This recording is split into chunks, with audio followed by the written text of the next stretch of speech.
Assalamu alaikum, guys. Welcome to episode 156 of Freshly Grounded. I'm having to be quiet because Zakaria is sleeping in the other room. So the intro is going to be nice and subtle and slow and quiet for a change for me. This episode is with Dr. Riz Mahmood. But before I talk about that, I want to just mention the same thing that I've mentioned in the last few episodes. And that's that we're currently going through this coronavirus pandemic. We're all at home in isolation. And it's fair to say we're a bit worried and anxious for the most part. So we know what it feels like to worry about perhaps things to an extent of like food, safety, warmth, but it's nothing compared to what families in Syria are going through right now, which is fleeing war. Innocent children, innocent women, families are fleeing war, but yet they have nowhere to go. So they don't have a safe house like we do, where we can isolate ourselves and food and warmth.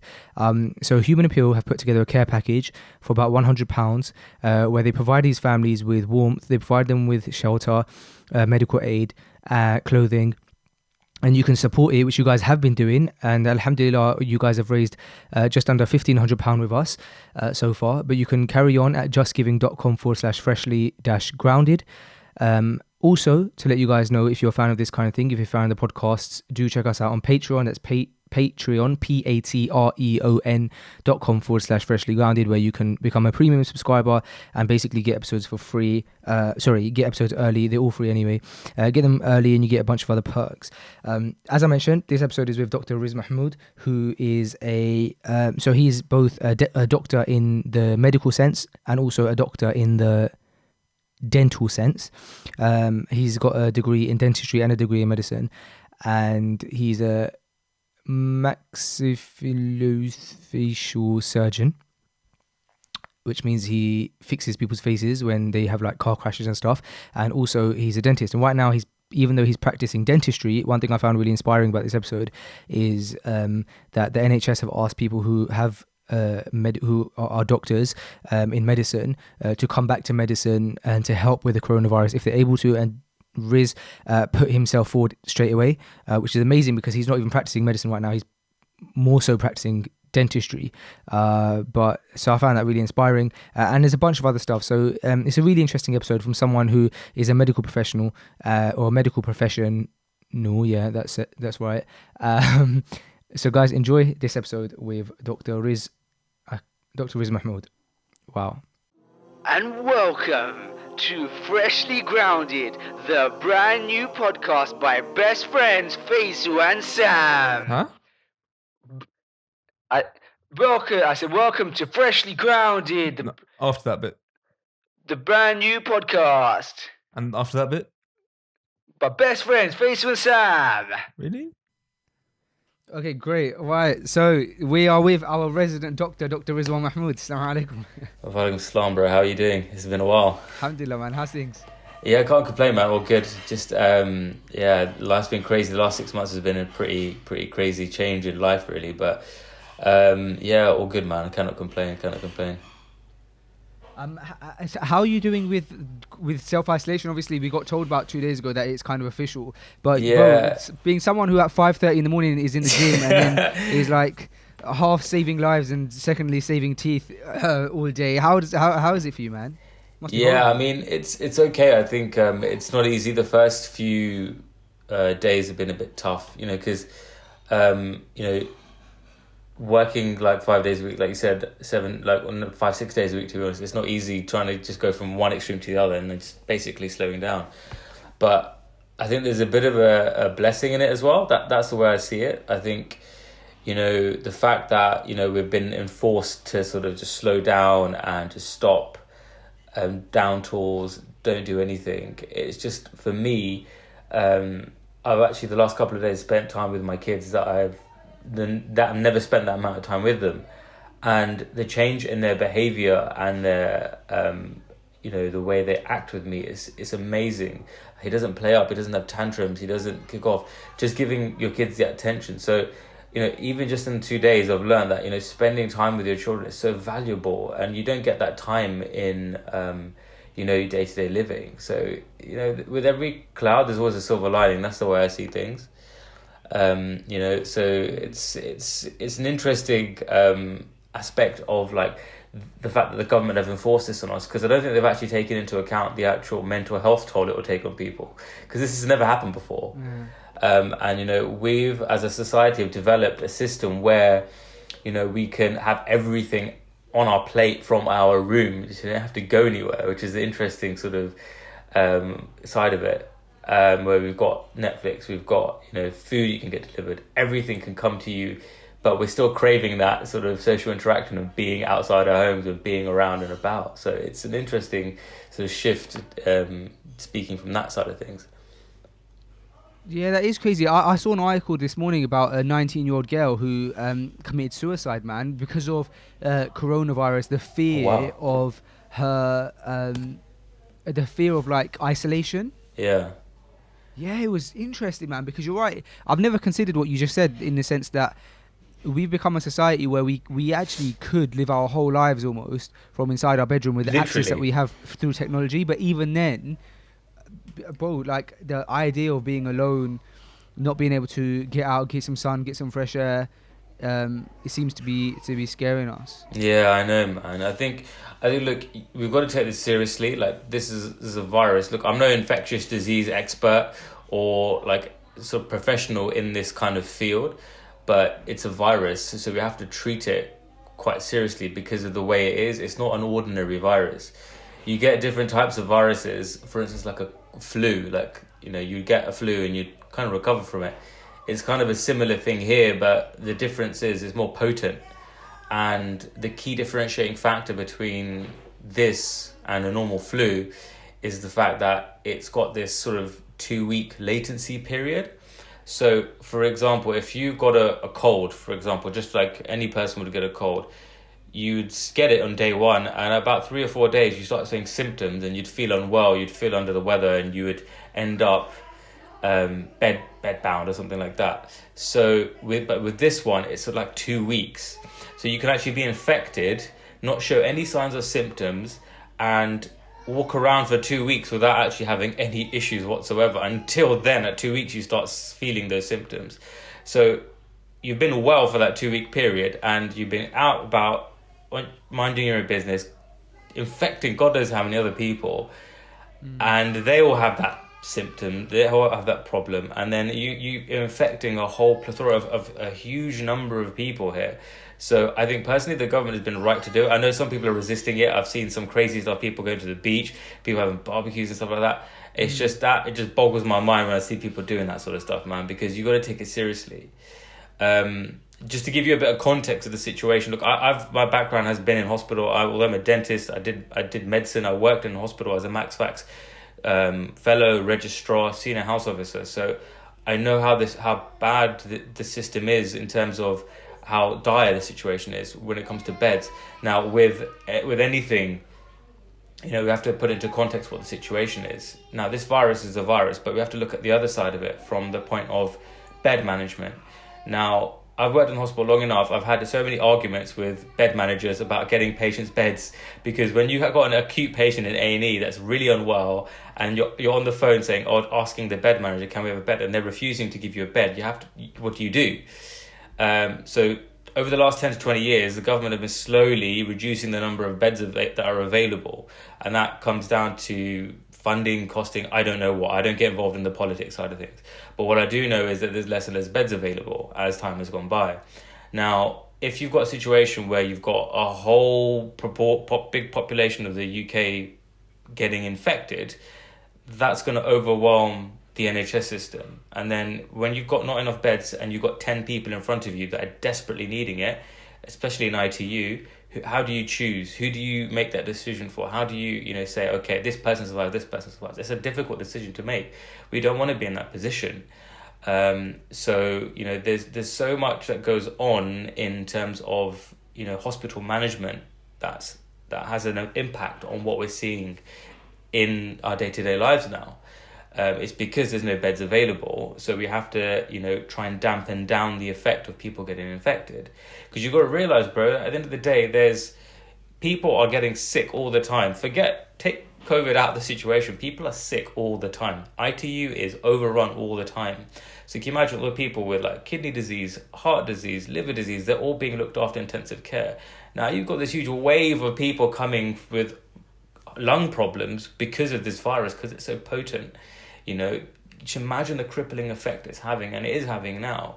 I mean, we spoke about this before, but I'm doing my prosthodontics training at the Eastman Dental Hospital, so it's not even medical related, but it's dental.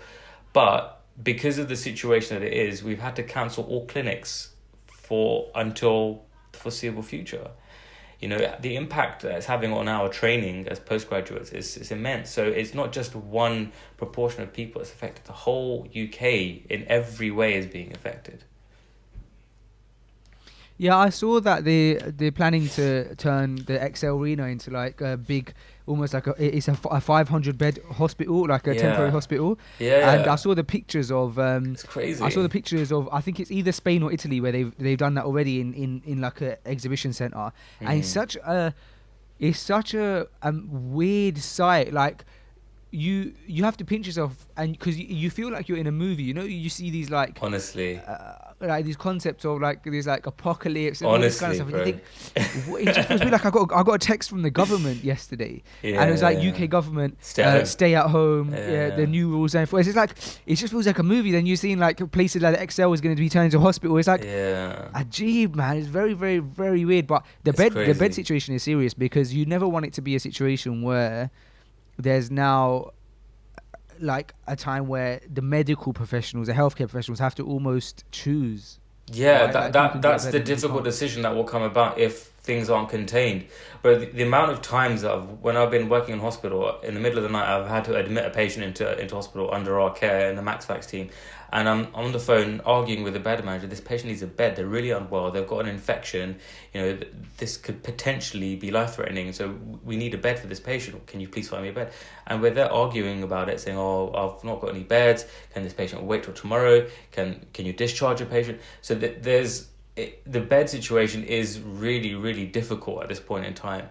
So without COVID, so I think if you're having a healthcare system that's ravaged by this horrible disease, so that's why the government is taking such drastic actions, and you know it's right to do so, because ultimately, you know, we want to go about our daily lives. I want to go about my daily life. I want to be back to, everyone wants to be back to normal, but people start listening. People are still going out. People, you know, I mean, I read an article about, you know, the Asian community being at high risk. I mean, there's so many reasons for that, and I agree with it. You know, you've got elderly people living in the same house. You've got like loads of people living in the same house or living down the street from each other and interacting with each other. You know, it's going to happen. So it's so important that people from our community as well are aware that this can kill people. You know, just by staying at home, you could be saving lives. You could be saving your own loved ones. So people really need to understand and appreciate the importance of it. And I think they have, to be honest with you, over the last few days. About a week ago, people were just going about their business as normal. And a week before that, if I'm honest, so was I. So, you know, it's something that, you know, people need to take more seriously. And I think it has been done because of the government action, to be honest. Yeah, I saw that every person on average can infect on average 2.5 people, and in the space of, I think it says something like, if that person goes out in the space of 2 weeks, that can become 400 people who are infected because that person, for example, went out. Yeah, exactly. And if that person, if that was just halved, it would be, instead of 400, it'd be 14. Yeah, I mean, I don't understand maths, because that, to me, mathematically, that makes no sense. But it's just what I saw. You know, but what it is, it's crazy to think that, like, staying in. It's the rules of multiples, basically. If you infect 2 people, those 2 people will go infect 4 people. Those 4 people will go infect 16 people. So it multiplies. Right. So from that point of view, it's so important that we just literally just stay at home unless it's absolutely necessary. And, you know, I agree with it. I've always agreed with it. I mean, at first I was like, you know what? I'm feeling okay. I don't need to worry about this. But then, as the data and you see what's happening across the world in Italy, I mean, bro, you're seeing like army trucks carrying bodies, hundreds of bodies, because, you know, to churches, because morgues can't handle the number of people that are to cremate. You know, it's crazy how this is. You know, I don't think the world's ever seen anything like this before. It is literally like something out of a movie. Yeah, I saw a video of the army in the UK delivering what is it called? N something masks. Oh yeah, the the protective equipment. Yeah. Yeah. They're like delivering them to the hospitals and stuff. It's crazy. Riz, as someone who is a healthcare professional, as a doctor, and like you said, you've been in situations similar in the past. Talk me through the mindset of the healthcare professionals right now, what they're going through, and also like the effects on them as a society. You know, you're seeing all these posts of healthcare professionals saying, look, we have families too. Yeah. If you guys stay in, if you guys don't panic buy, etc., etc., etc., it helps us to be able to, at least after our shift, get food. At least it helps us to be able to control what's happening in the hospital. So let's work together here. So what's it like for a healthcare professional right now? Yeah, I mean, to be honest, bro, at this point in time, I'm currently in dental practice. So I'm not affected as badly as some of my colleagues are in NHS hospitals. But I've seen the way, you know, I mean, the situation is when it gets bad and busy, and I've worked in busy hospitals, so I know how busy it can get. I mean, obviously this is unprecedented, this is another level, so I can't compare my experience to what this is, because I don't think anybody's ever been through this before. I mean, you speak to the intensive care doctors, they'll tell you in the last 20-30 years they've never seen anything like this, because of the sheer volume of people that are coming through the door with this problem. But as a healthcare professional, you're always putting your patients first. And sometimes you sacrifice your own self because of that. You know, I remember having to work like 15-hour shifts and stuff because, you know, there was no one else around. Somebody else called in sick. So, you know, you've got a patient in front of you. You can't be like, okay, my time's up, my shift's ended, I'll see you later. You know, you can't do that. You have a duty of care to these patients. So, you know, you always have to have that at the forefront of your mind. And, you know, with Zeba and I, obviously with the practices that we've got now, we had a decision to make. Do we stay open? Do we stay closed? It was a difficult one because, you know, we are running a business as well, and it affects so many people. If you think of the staff that we have to employ, they're not working, you know. The patients that are in the middle of treatment who are having, you know, quite complicated treatment done, what's happening to them? There's just so much unknown and uncertainty.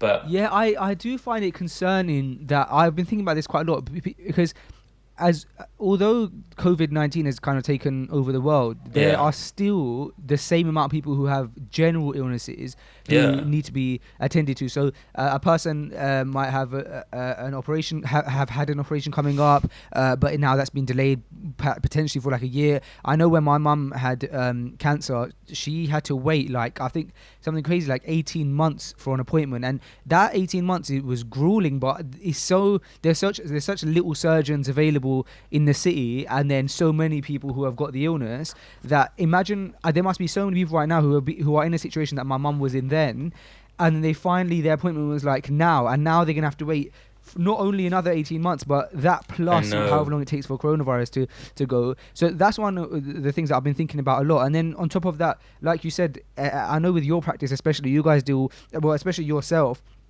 you're doing quite advanced dentistry, so you're dealing with people who have got quite like big issues. They're gonna have to come in for like 3 or 4 times over a few months, and so the worry is that someone's done like 2 of the appointments and they can't carry the rest on, for example, and it's really gonna affect them. So I feel like this is really affecting people who also just generally need healthcare that are not coronavirus related. Definitely. I mean, look, obviously the people who are infected by the virus, they are a priority. That goes without saying. But yeah, like I said, the average person who's coming to have like, you know, even simple things like Invisalign treatment with me, you know, everything's on hold now. Like, to when do we restart it? Because we've been told not to, you know, to self-isolate, not to sort of treat anyone unless it's an actual emergency. You know, we had to make that difficult decision to close the practices down because, you know, at the end of the day, we've got patients to look after and staff as well to respect. And, you know, if they get ill, God forbid, they get sick or something worse happens to them, you know, that will be on us. So we always were kind of in mixed minds. Do we stay open? Do we close? And, you know, about a week ago, Zabe and I decided, you know what, the best thing, if you're truly acting in your patient's best interest, we should be closing this practice. And we're open. We have emergency service. I mean, I'm going to see an emergency patient later on today who's in pain. But we're just keeping things to a bare minimum today, going forwards until only emergencies until further notice. And, you know, so when you're dealing with like these emergency patients and stuff, how are you taking precautions? Because you're unable to keep that 2-meter distance. I know. You literally have to be dealing with teeth. I know. I mean, look, we wear personal protective equipment anyway as part of our routine. But yeah, you're right, we're running a risk ourselves. It's true, but I think you have to balance the benefits against the risks. That's always the decision you're making in your head. I mean, if this patient is in severe pain, then I need to deal with that, because when will we be able to carry on her normal routine care? Because otherwise, when do we open? And it could be 12 weeks. So you can't carry on in pain for 12 weeks. So we have to deliver a baseline level of service, weigh up the risks against the benefits, and make that decision of whether this person should be treated or not. That's the decision you have to make whenever you're treating somebody. You have to look at the benefits against the risks, and if someone's in pain, you need to get them out of pain. Someone can't live with dental pain, because it can be quite horrible. How's it being with the kids at home right now? And I know you said you were enjoying kind of spending time with them, but how is it for them? Because they're kind of stuck in the house. I imagine they're really bored. Yeah, honestly, we've got a garden, so they're out in the garden at the moment. But it's not easy, because Ray is normally at school. He goes to nursery. Zachary is at home, but it's not easy because they're not used to being at home all the time. They're full of energy. Two boys, any child of boys will know, they're full of beans, full of energy. They just they're always active. From literally the moment they get up, they're running around constantly. Yeah. So we have to keep them entertained. We have to keep them occupied. We have to homeschool as well at the same time. So it's not easy, but I think I'm just taking this as a positive. That's the only way you should look at this sort of situation. A lot of people I see are down in the dumps about being stuck in for 3 weeks. And don't get me wrong, even I think, wow, that's going to be a long time to sort of sit at home, be with the kids and stuff like that. But sometimes it could be a blessing, bro. There's some things that you realize that when you're going through that hardship, you don't even realize it until, after you've gone through it, that you think, wow, that was amazing. Just like I was saying to you 15 minutes ago, just spending some time, just taking my son for a walk in the street, in the middle of the day when it's nice weather outside. I don't ever have the opportunity, and, you really get a chance to bond. So to really make the most of that time, that's the advice I'd give to any parent, is just make the most of the time that you have with your children now, because this has never happened before, probably won't ever happen again, hopefully, inshallah. But, just take positives from it. The one thing I find the most useful thing to do is have a routine. So just act as if you were going to work. Just if you wake up at 6, 7 in the morning, go for a run or whatever. That's the only thing I can do right now, because I can't go to the gym, which is depressing me. It's so hard because I haven't got any gym equipment. You became very addicted over the past 6, 7 months, right? I know, man. I know, bro. And the thing is, I miss the feeling of a barbell in my hands. It's weird. I don't know what it is. You know what I mean? I was thinking that this morning. You should take up skipping, bro. I've saw your video. I might actually do that, man. Bro, it's so fun. Really? The skip. The reason it's so fun is because, first of all, you sweat like anything, so it's a great workout. But you don't understand the amount of things that you work when you're skipping. You think that all you're doing is running and burning calories, but bro, your shoulders. So there's different weighted ropes. So if you use a heavy rope, you feel like you've done a massive shoulder workout. Wow. Your chest sometimes hurt. Your legs. It's amazing, man. And on top of that, the reason I find it so fun is because there's so many different techniques, tricks, and skills associated with it that sometimes you all you're doing is you're focusing on learning this new technique, and so you're just, while you're learning the technique, you're so into learning the technique, you don't realize that you've just done a massive workout just trying to learn the technique. Because when you're running, it's just boring, but you want to learn the next things. It's amazing, man. I'd really recommend it. Okay, I've seen some of your videos, man. You're doing squats and you do I've learned the squat skip. Yeah. That's fun, amazing. Man. I'll look into it for sure, bro. I'll look into it. And especially you got your garden and stuff, so it's I reckon you'll enjoy it. I'll send you some videos. Check out there's two guys who are really big on YouTube with the skipping stuff. There's one guy called Rush Athletics. I think I met him. I met him at the feed source event. Oh yeah, of course you did. You did. Yeah. And the other guys are called the jump rope dudes. So really good, worth watching. They kind of teach you everything, but it's good for fitness, man. I reckon you'll enjoy it. You know what? I might get into it, man. I think there's something, like I said, every how does it silver lining? You could just learn something new. How many times, bro, have you said, I wish I had the time to do that. I wish I had time to do this. I wish I had time to do that. Now we have it. We should really take advantage of it. And, whether it's spending time with your kids, picking up a book, reading the Quran, you're making, doing things that you've never done before, just go out and do that. You know, you've got the time now. There are 3 weeks. If you think about it, imagine how much you could get done productivity wise if you were working. Now, just translate that if you were just doing things like the tasks that I just mentioned. There's so much you could gain from this. Like, I know obviously it's hard, and I have times where I'm like, you know, I really hate being stuck indoors. I want to be out and about. I want to do this. I want to do that. But, you know, there is a blessing in everything. So just think of it like that and try and make the most of it. That's the one thing I would say. I mean, I know there's not a lot of information about this virus that's out right now, but being, being the fact that, you know, you're a doctor, what do you think about this 3-week situation, this isolation? Do you think that based on kind of the symptoms and how we're seeing the projection of this virus go around the world, do you think that it's likely that in 3 weeks things actually going to get stricter and that we're going to remain in isolation? Or do you think that it's possible that the isolation period could end in that 3 weeks when the government have their review? I mean, or is it just impossible to say? It's difficult to say. I think no one really knows the impact of it, and that's why they're so stringent on this isolation recommendation, instruction even, because it's that will actually save lives. That will actually reduce the amount of time we have to go through this. Just think of it like that. The longer, the more we isolate ourselves, the less longer this thing is going to go on for. Because at the end of the day, it's all about the trajectory of the virus. So the more there's a curve. You've probably seen this curve, and we can basically just squash that down. Yeah. But the isolating ourselves socially will squash that down, reduce the death rate, reduce the infection rate, and it just improve and just reduce this isolation period that we're in at the moment. I think we haven't actually seen the full brunt of it yet. I think the next 2 weeks will be when, you know, it's really going to ramp up. You're going to see the toll of people getting more sicker, people dying more. I think that's going to happen in the next 2 weeks. And I got an email just yesterday from my colleagues at the Eastman Dental Hospital, because we're connected with UCLH. They were actually asking for people who are willing to be redeployed into the hospital to do hospital work.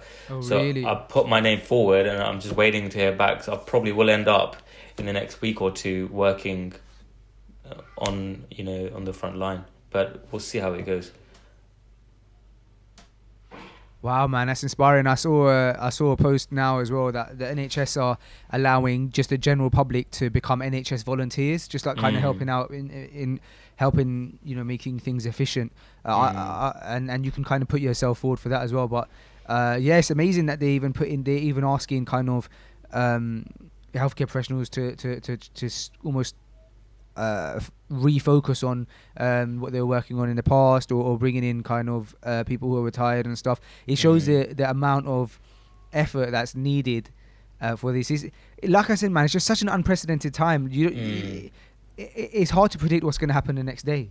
Yeah, honestly. And I think, like, you got to remember that healthcare workers are at risk as well. They're probably at really high risk because they'll get sick. They're going to need to take time off. I mean, you've already heard there's a couple of one ENT doctor who's actually passed away, and another one is in intensive care. So, you know, doctors can suffer from this as well. It's not just patients who are vulnerable. You know, if you're exposed to this virus, there is a potential you could get infected and you could suffer the symptoms of it, and you could potentially get really unwell. So, you know, it's not just the patients that we're looking after, it's the doctors that need to look after themselves and protect themselves as well. And because of the volume and the speed of how this is developing, the supplies are running out, you know, the beds are running out, which is why they're having to take such drastic measures as opening the Excel and things like that. The last time that you came on here, you kind of discussed that, you know, one of your big things or your big missions is that you want to be able to kind of like help the new generation of dentists and doctors, those studying medicine, those studying dentistry, having been there yourself. And now that you're in isolation and you're kind of forced to have spare time, you're in a situation where Dr. Riz Mahmood never has spare time, and now you're in a situation where you have spare time. And so those students that are out there that also their kind of studies have been halted and stuff, is there scope for them to get in touch with you and try and like seek your advice, seek your help with their studies now that, because I know that's one of your kind of big missions, and if so, how can they get in touch? I mean, look, I think the key thing is really that that has always been at the forefront of my mind. Whoever it is, I think we should always have that, principle that we're here to help people and help each other. So look, any way I can help, you can get in touch with me via Instagram or email. I'm more than happy to, help provide advice. I regularly get sort of students and junior dentists getting in touch with me, so I'm more than happy to help out where I can. Right now I can't imagine what a lot of these students are going through. I mean, if you imagine you're a final year dental student, you're about to sit your final exams, and all of a sudden, all exams are cancelled. So how does that work? So what are they going to do?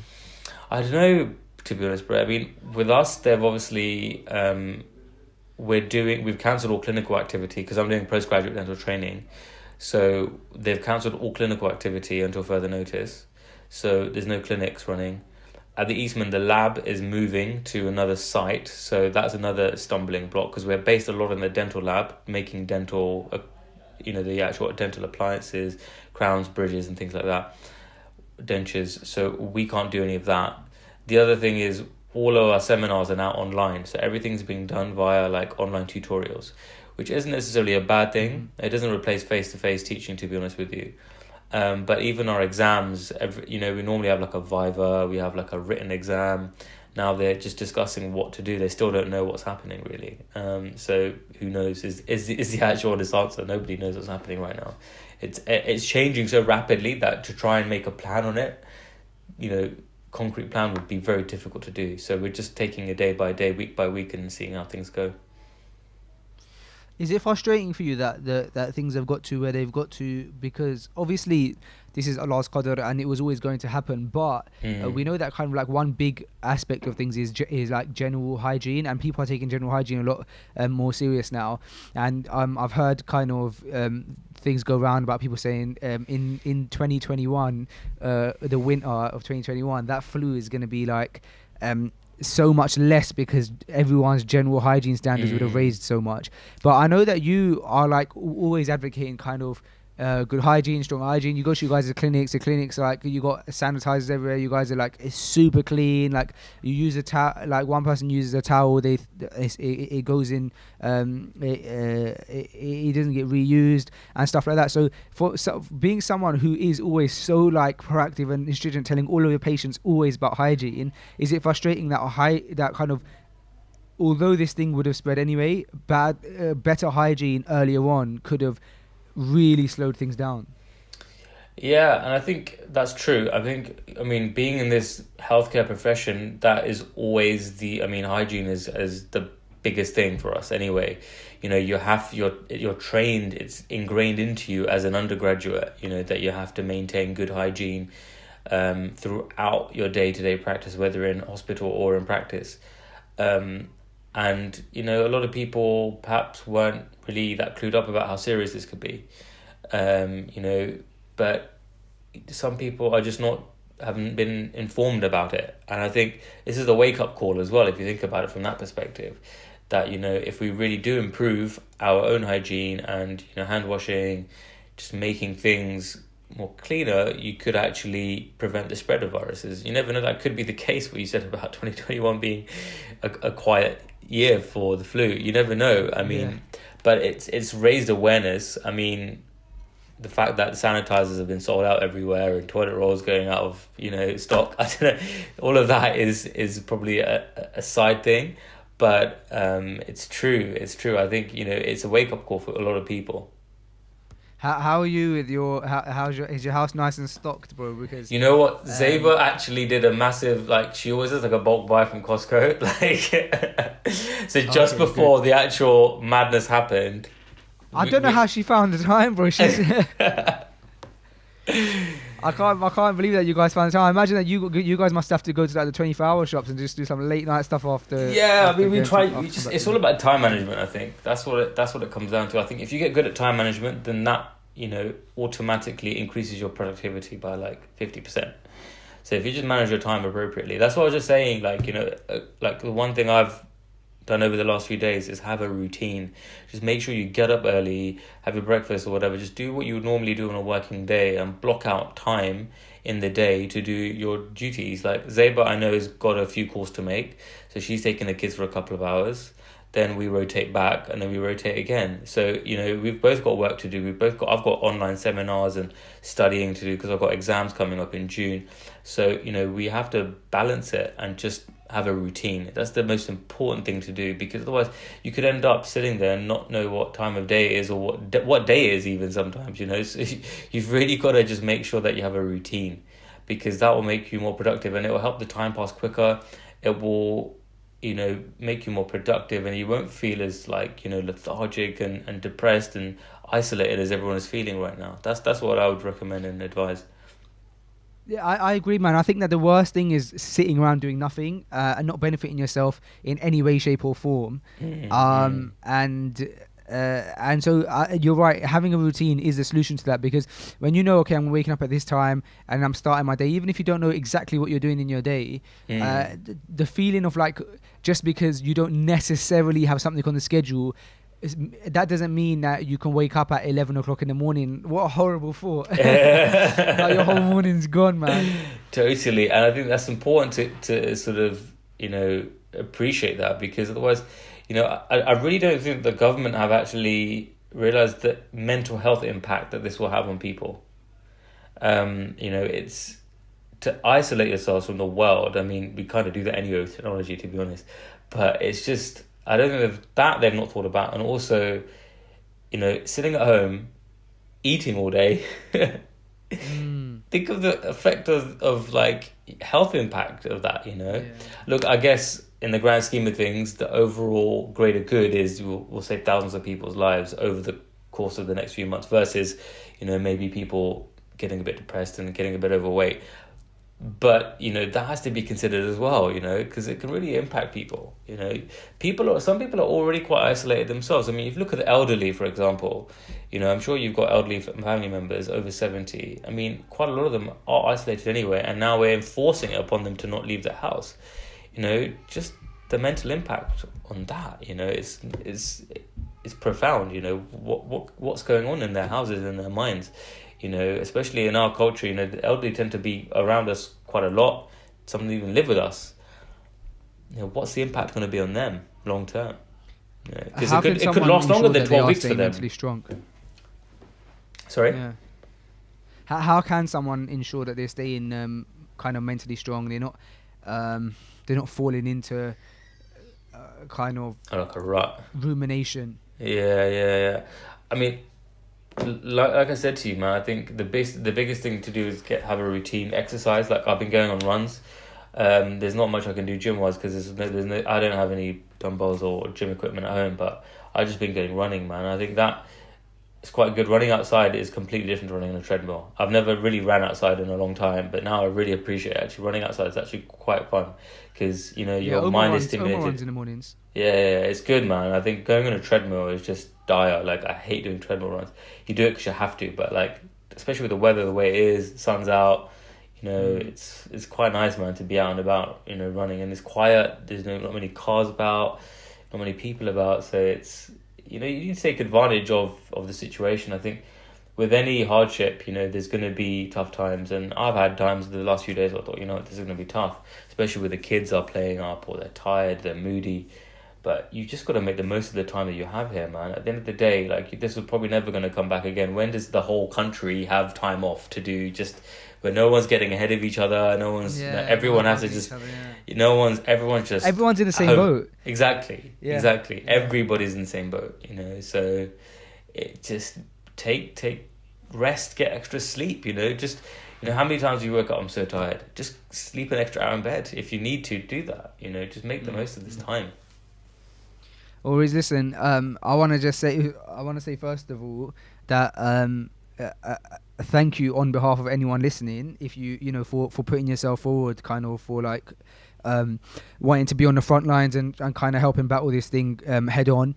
Also, Jen generally, considering these episodes are kind of done over tech and stuff like that, we're kind of keeping the episodes short, but we are going to be putting out episodes pretty much every day. But I very much appreciate your time. I know that your time is very valuable, even in isolation. You know, you've got your seminars, you've got the kids, you've got your calls, you've got your business to run still. So I appreciate it. I honestly don't know how you wear so many hats. But I commend you on that, man. And then on top of that, you're putting yourself forward to kind of be in the hospitals. So thank you so much, man, for spending time. No, thanks, bro. Look, first of all, likewise, I appreciate what you do as well, man. That you probably don't even know the impact you're having on people just by putting these videos out. You know, you have such a wide, variety of people from so many backgrounds. So, there's people, you probably get messages all the time saying how inspiring, how amazing, how great the talks are. But there's going to be people that don't even message you, but you've had an impact on them. And I think they're the people that you're having the greatest impact on, the ones that you don't hear from. And, it's really impressive, mashallah, you're doing such a great benefit to the community, our sort of second, third generation community. So, again, commend you on that, man. So, thanks for having me. It's a pleasure. I'm happy to come on whenever. If you have a topic you want to talk about, medicine, dentistry related, I'm more than happy to discuss that. It was nice speaking to you today about it as well. I do want to ask you one question, though. Okay. It's quite a serious question, bro. I don't know if you were to answer it. No. Okay. Did you find your AirPod case? Bro, you know what? I didn't. I had to buy a new one. Yeah. Riz, I had to buy a new AirPod case, and guess how much these AirPod cases cost? They're probably expensive, I don't know. It was like £70 or like 100 or something. It was insane. It was I think it could have been even upwards of, I think it was £79 maybe, but for a case, bro, I was thinking the actual AirPods themselves are like 120. I don't know, man. Bro, I was stressing for you. I was stressing for you at that time, man. I was like, I know that feeling when you can't find your... take my AirPod case. Oh man, that was drama. Yeah, I had to go to pick up another pair, man. It was a real shame. Listen, it would be lovely to have you back on. Maybe in a couple of weeks when I'm sure you're going to be in and out of the hospitals, so it'll be interesting to hear your experience and kind of what's happening inside the hospitals. We spoke to a guy last week who is a nurse and he's in the hospitals, but over in Chicago. But amazing, we know that in London specifically, the situation is a lot more dire, and a lot. Well, just because it's kind of happening a lot faster here right now, so it'd be interesting to hear from a healthcare professional that's in the hospitals in London. So very much intrigued to hear about the kind of what's going on. Yeah, man, definitely. Look, I'll keep you updated and informed, man. It was nice to be on as well again, man. Thanks, bro. I'll speak to you soon, inshallah.